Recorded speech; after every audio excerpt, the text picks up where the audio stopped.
ಪಿತನ ಸುತನ ಮತ್ತು ಪವಿತ್ರಾತ್ಮರ ನಾಮದಲ್ಲಿ ಆಮೆನ್. ಸ್ವರ್ಗವು ತೆರೆಯಲಿ, ಅಭಿಷೇಕ ಉಂಟಾಗಲಿ, ಆತ್ಮರೇ ಬನ್ನಿರಿ, ವರಗಳಿಂದ ತುಂಬಿಸಿರಿ.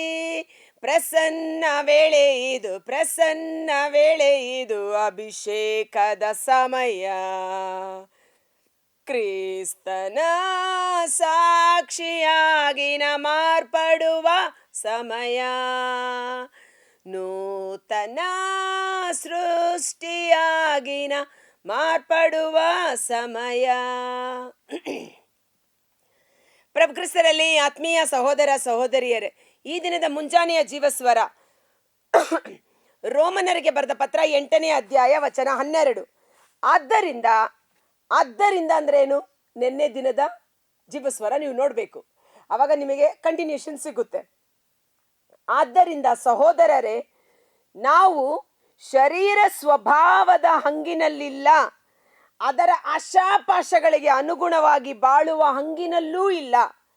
ಪರಿಶುದ್ಧಾತ್ಮರು ನಮ್ಮಲ್ಲಿ ಜೀವಾಳವಾಗಿ ನೆಲೆಸಿರುವ ಕಾರಣ, ಪರಿಶುದ್ಧಾತ್ಮರು ನಮ್ಮನ್ನು ಮುನ್ನಡೆಸುವ ಕಾರಣ, ಪರಿಶುದ್ಧಾತ್ಮರು ನಿತ್ಯ ಸಹಾಯಕರು, ನಮ್ಮ ಬಲಹೀನತೆಯಲ್ಲಿ ನಮ್ಮನ್ನು ಬಲಪಡಿಸುವ ಸ್ವರ್ಗದ ಶಕ್ತಿ, ಮಹಿಮೆಯ ಶಕ್ತಿ. ಈ ಶರೀರ ಕಣ್ಣಿಗೆ ಕಾಣುವ ಮಣ್ಣಿನ ಮಡಕೆಯಂತಿದ್ದರೂ ಸಹ ನಮ್ಮೊಳಗೆ ಮಾಣಿಕ್ಯದಂತ ಸ್ವರ್ಗೀಯ ನಿಕ್ಷೇಪವನ್ನ ದೇವರು ನಮ್ಮೊಳಗೆ ಇರಿಸಿದ್ದಾರೆ. ಆದ ಕಾರಣ ಈ ಶರೀರದ ಆಶಾಪಾಶಕ್ಕೆ ಅನುಗುಣವಾಗಿ ಜೀವಿಸಬೇಡಿ. ಹೇಗೆ ಕುದುರೆಗಳಿಗೆ ಕಡಿವಾಣ ಹಾಕದಿದ್ದರೆ ಅವು ತಮಗೆ ಬೇಕಾದ ಹಾಗೆ ಹೋಗುತ್ತೆ. ಆ ಕುದುರೆ ಸವಾರ ಏನ್ ಮಾಡ್ತಾನೆ? ಕುದುರೆಯನ್ನ ಹತೋಟಿಯಲ್ಲಿಟ್ಟುಕೊಳ್ಳಲು ಅದಕ್ಕೆ ಮೂಗುದಾರ ಎಂಬ ಕಡಿವಾಣ ಹಾಕಿದಾಗ ಆ ಸವಾರನ ನಿಯಂತ್ರಣದಲ್ಲಿರುತ್ತೆ ಕುದುರೆ. ಅದು ಬಿಟ್ಟು ಎಡಕ್ಕಾಗಲಿ ಬಲಕ್ಕಾಗಲಿ ಹೋಗದೆ ಯಜಮಾನನಿಗೆ ತಕ್ಕಂತೆ ಅದು ಮುನ್ನಡೆಸಲ್ಪಡುತ್ತದೆ. ಅದೇ ರೀತಿಯಲ್ಲಿ ಯೇಸುವನ್ನ ರಕ್ಷಕನನ್ನಾಗಿ ಸ್ವೀಕರಿಸಿಕೊಂಡು ಪವಿತ್ರಾತ್ಮರ ಅಭಿಷೇಕವನ್ನು ಪಡೆದುಕೊಂಡಿರುವ ನಾವು ಈ ಲೋಕದ ಆಶಾಪಾಶಗಳಿಗೆ, ಈ ಶರೀರದ ದುರಿಚ್ಛೆಗಳಿಗೆ ಮಾರಿ ಹೋಗದೆ, ಎಡಕ್ಕಾಗಲಿ ಬಲಕ್ಕಾಗಲಿ ಹೋಗದೆ, ಪವಿತ್ರಾತ್ಮ ಮಾರ್ಗದಲ್ಲಿ ದೇವರ ಚಿತ್ತಕ್ಕನುಗುಣವಾಗಿ ನಾವು ಜೀವಿಸುವುದಕ್ಕಾಗಿಯೇ ಪರಿಶುದ್ಧಾತ್ಮರು ಎಂಬ ನಿತ್ಯ ಸಹಾಯಕರನ್ನ ದೇವರು ನಮಗೆ ಅನುಗ್ರಹಿಸಿದ್ದಾರೆ. ತಂದೆ ದೇವರಿಗೆ ಸ್ತೋತ್ರವಾಗಲಿ, ಪ್ರಭು ಯೇಸು ಕ್ರಿಸ್ತರಿಗೆ ಮಹಿಮೆಯಾಗಲಿ. ಆಮೇನ್ ಎಂದು ಟೈಪ್ ಮಾಡುವ. ಪರಿಶುದ್ಧಾತ್ಮರು, holy spirit is my divine helper. ಪರಿಶುದ್ಧಾತ್ಮರು ನನ್ನ ನಿತ್ಯ ಸಹಾಯಕರು. ನಿತ್ಯ ಸಹಾಯಕ ಅಂದರೇನು? 24/7 ನಿತ್ಯ ಸದಾ ಕಾಲವು ನಮಗೆ ಸಹಾಯದ ಹಸ್ತವನ್ನು ನೀಡಿ ಸಮಗ್ರ ಸತ್ಯದೆಡೆಗೆ ದೇವರ ಚಿತ್ತಕ್ಕನುಗುಣವಾಗಿ ನಮ್ಮನ್ನು ಮುನ್ನಡೆಸಿಕೊಂಡು ಹೋಗುವವರಾಗಿದ್ದಾರೆ.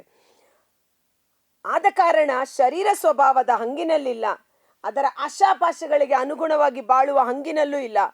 ನೀವು ಶರೀರ ಸ್ವಭಾವಕ್ಕೆ ಅನುಸಾರವಾಗಿ ಬಾಳಿದರೆ ಖಂಡಿತವಾಗಿ ಸಾಯುವಿರಿ.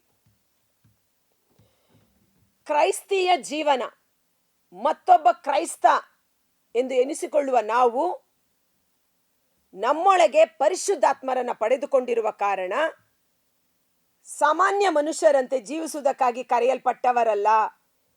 ಶರೀರದ ಇಚ್ಛೆಗೆ ಅನುಗುಣವಾಗಿ ಜೀವಿಸುವ ಮಕ್ಕಳಾಗಿರದೆ ನಮ್ಮೊಳಗೆ ನೆಲೆಸುವ ಆತ್ಮರ ಸ್ವರಕ್ಕೆ ಕಿವಿಗೊಟ್ಟು ದೇವರ ವಾಕ್ಯಕ್ಕೆ ವಿಧೇಯರಾಗಿ ಜೀವಿಸುವ ಮಕ್ಕಳಾಗಿ ಮಾರ್ಪಾಡಾಗಬೇಕು. ಪವಿತ್ರಾತ್ಮರನ್ನ ನಾವು ಪಡೆದುಕೊಂಡೂ ಸಹ ಶರೀರದ ಇಚ್ಛೆಗೆ ಕಣ್ಣು ಕೇಳುತ್ತೆ, ಕಿವಿ ಕೇಳುತ್ತೆ, ಕಣ್ಣು ನೋಡುತ್ತೆ, ಬಾಯಿ ಮಾತನಾಡುತ್ತೆ, ಲಂಗು ಲಗಾಮಿಲ್ಲದೆ ಅದರ ಆಶಾಪಾಶಗಳಿಗೆ ಒಳಗಾದರೆ ಖಂಡಿತವಾಗಿ ನಾವು ಸಾಯುತ್ತೇವೆ. ಆದಿತಂದೆ ತಾಯಿ ಅವ್ವಳಿಗೆ ಕಣ್ಣು ನೋಡಿತು ಆಕರ್ಷಣೀಯವಾಗಿ, ಕಿವಿ ಮಾತನ್ನ ಕೇಳಿಸಿಕೊಳ್ಳಿತು, ಇದನ್ನು ತಿಂದರೆ ನೀನು ದೇವರಂತಾಗಿ ಬಿಡುತ್ತೆ. ನಾಲಿಗೆ ಮಾತನಾಡುತ್ತಾ ಆಸೆ ಪಟ್ಟಿತ್ತು, ಅದರ ರುಚಿ ನೋಡೋಣ ಎಂದು ಶರೀರಕ್ಕೆ. ಸೊ ಈ ಪಂಚೇಂದ್ರಿಯಗಳನ್ನು ನಾವು ಜಯಿಸಬೇಕಾಗಿದೆ. ಶರೀರ ಮುನ್ನಡೆಸೋದಕ್ಕೆ ಕಿವಿಗೊಡಬಾರ್ದು. ನಾವು ಕಣ್ಣು ನೋಡಬೇಕೆಂದರೂ ಕಣ್ಣಿನ ಆಸೆಯನ್ನು ನಾವು ಆ ದುರಾಸೆಯನ್ನು ನಾಶ ಮಾಡಬೇಕು. ಕಣ್ಣಿನ ಕಾಮುಕತನವನ್ನು ನಿಗ್ರಹಿಸಬೇಕು. ಯೇಸು ರಕ್ತದಿಂದ ತೊಳೆದು ಶುದ್ಧೀಕರಿಸಲ್ಪಡಲಿ. ಯೋಬನು ಹೇಳುತ್ತಾನೆ, ಪರಸ್ತ್ರೀ ಅಥವಾ ಪರಪುರುಷನನ್ನು ಕಾಮದ ದೃಷ್ಟಿಯಿಂದ ನೋಡುವುದಿಲ್ಲ ಎಂದು ನನ್ನ ಕಣ್ಣುಗಳೊಡನೆ ನಾನು ಒಪ್ಪಂದ ಮಾಡಿಕೊಂಡಿದ್ದೇನೆ.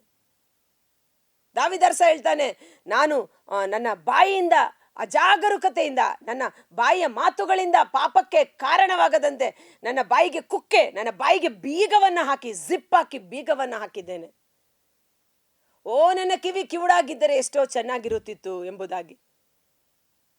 ಶರೀರ ಸ್ವಭಾವಕ್ಕೆ ಅನುಸಾರವಾಗಿ ಜೀವಿಸಿದರೆ ಖಂಡಿತವಾಗಿ ನಾವು ಸಾಯುತ್ತೇವೆ.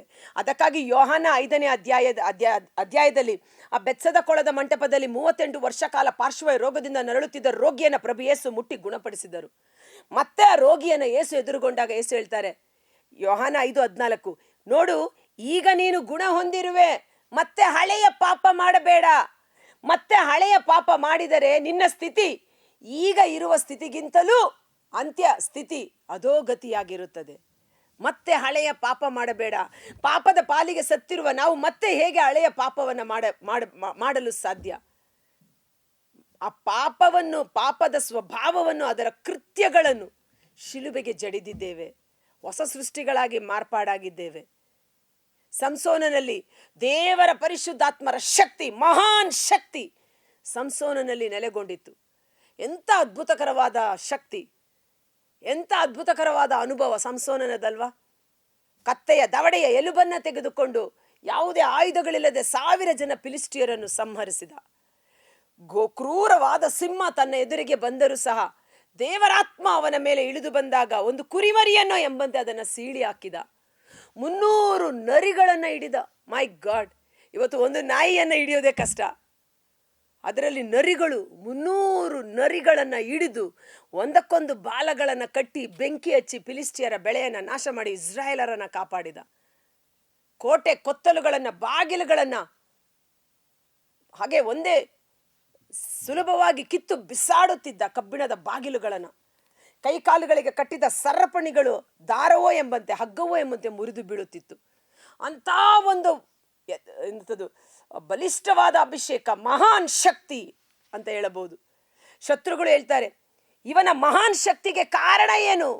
ಇವನು ನಮ್ಮಂತೆ ಒಬ್ಬ ಸಾಧಾರಣ ಮನುಷ್ಯ, ಆದರೆ ಇವನು ಅಸಾಧಾರಣ ಕಾರ್ಯಗಳನ್ನು ಹೇಗೆ ಮಾಡುತ್ತಾನೆ? ಈ ಶಕ್ತಿಯ ರಹಸ್ಯವೇನು? ಇವತ್ತು ಅದೇ ಪರಿಶುದ್ಧಾತ್ಮರು ನಮ್ಮೊಳಗಿದ್ದಾರೆ.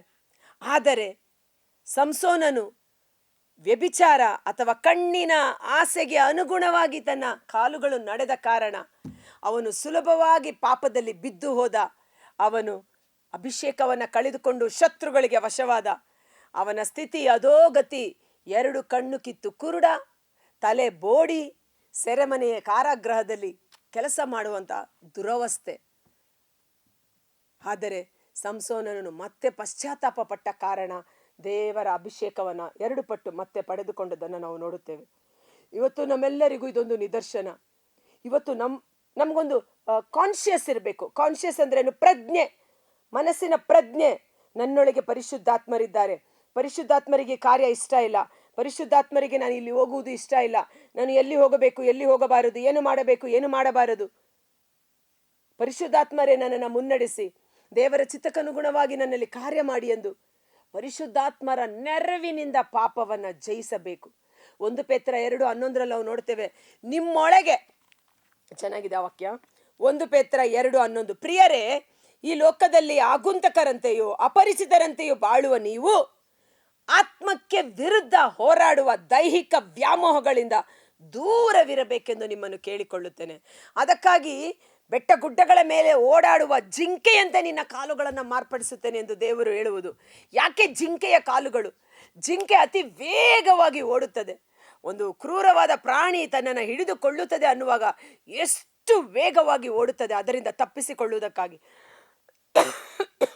ಇವತ್ತು ನಾವು ಪಾಪದ ದುರಿಚ್ಛೆಗಳು, ಪಾಪಕ್ಕೆ ಸಂಬಂಧಪಟ್ಟ ವ್ಯಕ್ತಿಗಳು, ಪಾಪದ ಸಮಯ ಸಂದರ್ಭಗಳು, ಆ ಸ್ಥಳದಿಂದ ಓಡಿ ಹೋಗುವಂತೆ ನಮ್ಮ ಕಾಲುಗಳನ್ನು ಪವಿತ್ರಾತ್ಮರು ವಶಪಡಿಸಿಕೊಳ್ಳಲಿ. ಜೋಸೆಫರು ವ್ಯಭಿಚಾರದ ಪಾಪಕ್ಕೆ ಆಸ್ಪದವಿದ್ದರೂ ಓಡಿ ಹೋದರು. ಪಾಪ ಮಾಡಲು ಅವಕಾಶವಿದ್ದರೂ ನೀನು ಪಾಪ ಮಾಡದೆ ಅಲ್ಲಿಂದ ಓಡಿ ಹೋಗು. ಅದೇ ಕ್ರೈಸ್ತಿಯ ಜೀವನ, ಅದೇ ಹೊಸ ಸೃಷ್ಟಿ. ಅವಕಾಶಗಳು ಅನೇಕ ಉಂಟು. ಕಾರಣ ನಮ್ಮ ಶತ್ರುವಾದ ಸೈತಾನ ಗರ್ಜಿಸುವ ಸಿಂಹದಂತೆ ಯಾರನ್ನ ನುಂಗಲಿ ಎಂದು ಹೊಂಚು ಹಾಕಿ ಅತ್ತಿತ್ತ ಕಾಯುತ್ತಾ ಇದ್ದಾನೆ. ಓಡಿ ಹೋಗಿ. ಆ ವ್ಯಕ್ತಿಗಳು ಪವಿತ್ರಾತ್ಮರು ನಮಗೆ ಸಹಾಯ ಮಾಡಲಿ. ಒಂದು ಕ್ಷಣ ಕಾಲ ನಾವು ಕಣ್ಗಳನ್ನು ಮುಚ್ಚೋಣ. ಕರ್ತರಾದ ಯೇಸುವೆ, ನಾನು ನಿಮ್ಮನ್ನು ಅನಾಥರನಾಗಿ ಬಿಟ್ಟು ಹೋಗುವುದಿಲ್ಲ. ನಿಮ್ಮೊಡನೆಯೂ ವಾಸ ಮಾಡುವ ಪೋಷಕರಾದ ಪವಿತ್ರಾತ್ಮರನ್ನು ಕಳುಹಿಸಿಕೊಡುತ್ತೇನೆ. ಅವರು ನಿತ್ಯ ಸಹಾಯಕರು, ಪರಿಶುದ್ಧಾತ್ಮರು ನಿಮ್ಮ ಮೇಲೆ ಬರುವಾಗ ನೀವು ಶಕ್ತಿಶಾಲಿಗಳಾಗುವಿರಿ. ಈ ಲೋಕದಲ್ಲಿ ನನಗೆ ಸಾಕ್ಷಿಗಳಾಗುವಿರಿ. ನಮ್ಮೊಳಗೆ ನೆಲೆಗೊಂಡಿರುವ ಆತ್ಮನಿಗೆ ವಿರುದ್ಧವಾಗಿ ಹೋರಾಡುವುದು ನಮ್ಮ ಶರೀರದ ದುರಭ್ಯಾಸಗಳೇ ಆಗಿದೆ. ಆ ದುರಭ್ಯಾಸಗಳನ್ನು ಜಯಿಸಲು ಪರಿಶುದ್ಧಾತ್ಮರ ಶಕ್ತಿ ದೇವರು ನಮಗೆ ಅನುಗ್ರಹಿಸಿದ್ದಾರೆ. ನಿತ್ಯ ಸಹಾಯಕರಾದ ಪರಿಶುದ್ಧಾತ್ಮರಿಗೆ ಮುಂಜಾನೆ ಎದ್ದು ಪ್ರತಿದಿನ ನಮ್ಮನ್ನು ಒಪ್ಪಿಸಿಕೊಡೋಣ. ಯೇಸುವಿನ ಪರಿಶುದ್ಧವಾದ ರಕ್ತಕ್ಕೆ ನಮ್ಮನ್ನು ಒಪ್ಪಿಸಿಕೊಡೋಣ.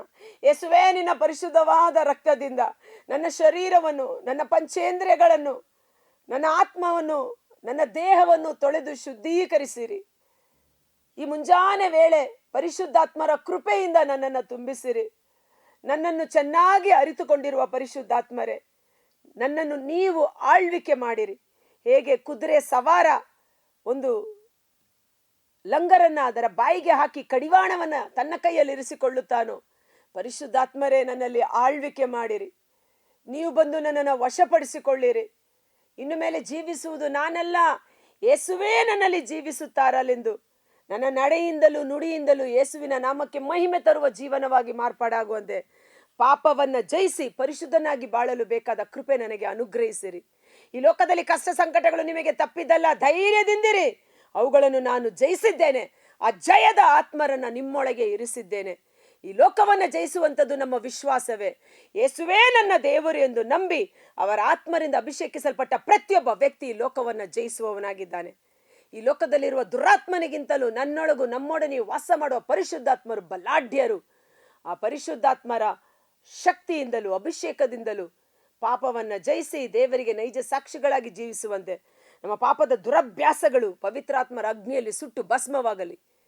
ಎಫೆಸ 3:16 ನಮ್ಮ ಅಂತರಂಗವನ್ನ ದೇವರು ಪವಿತ್ರಾತ್ಮರ ಮುಖಾಂತರ ಮಹಿಮೆಯ ಸಂಪನ್ಮೂಲಗಳಿಂದ ನಮ್ಮನ್ನು ಬಲಪಡಿಸಿ ದೃಢಪಡಿಸಿ ಯೇಸುವಿನಲ್ಲಿ ಕಾರ್ಯ ಮಾಡಿದ ಪರಿಶುದ್ಧಾತ್ಮರು, ಮಾತೆ ಮರಿಯಮ್ಮನವರಲ್ಲಿ ಇಳಿದು ಬಂದ ಪರಿಶುದ್ಧಾತ್ಮರು, ಪ್ರೇಷಿತರಲ್ಲಿ ಕಾರ್ಯ ಮಾಡಿದ ಅದೇ ಪರಿಶುದ್ಧಾತ್ಮರು ನಮ್ಮಲ್ಲಿ ವಾಸಿಸಿ ಜೀವವು ಜೀವಾಳವು ಮಾರ್ಗದರ್ಶಕರಾಗಿ ಮುನ್ನಡೆಸಲ್ಪಡುವಂತೆ ಯೇಸುವಿನ ಅದ್ಭುತಕರವಾದ ನಾಮದಲ್ಲಿ ಪ್ರಾರ್ಥಿಸಿ ಬೇಡಿ ಹೊಂದಿಕೊಳ್ಳುತ್ತೇವೆ. ಆಮೆನ್. God bless you.